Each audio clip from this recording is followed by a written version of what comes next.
welcome back to my video. In this video, we're going to learn how to hack the Android phone by using Metasploit Framework. Now, entering into the folder by typing Metasploit Framework and next ls.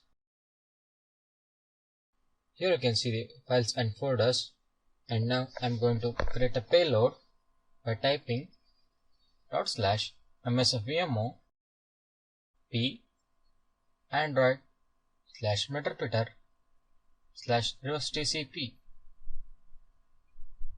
Now entering the L host, that is 192.168.1.102, and entering the port number L port 444, that is default, RWT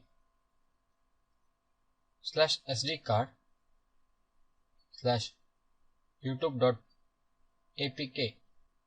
So now I'm going to press enter.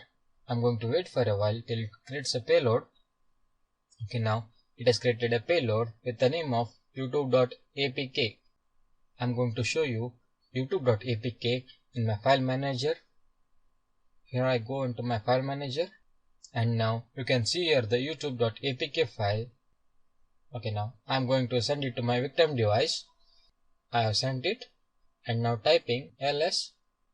So now I'm going to use MSF console to exploit the Android device of the victim.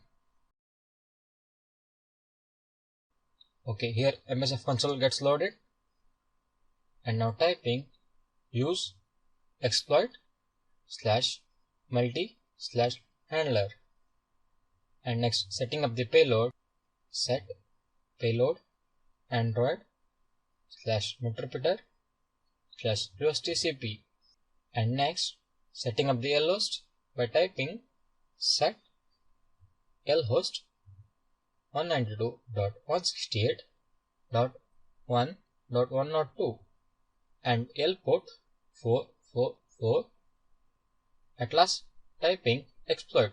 Now I'm going to install youtube.apk file in the victim device. Here you can see the installation. Okay, the app gets installed. And now coming back to my Termux. Okay, here I got the Meterpreter session. You can see it here. And now I'm typing system info. Okay, here I get the details of victim device, that is Android phone. So that's how we are going to hack the Android phone by using Metasploit Framework in the Android Termux. That's all in this video. Thank you.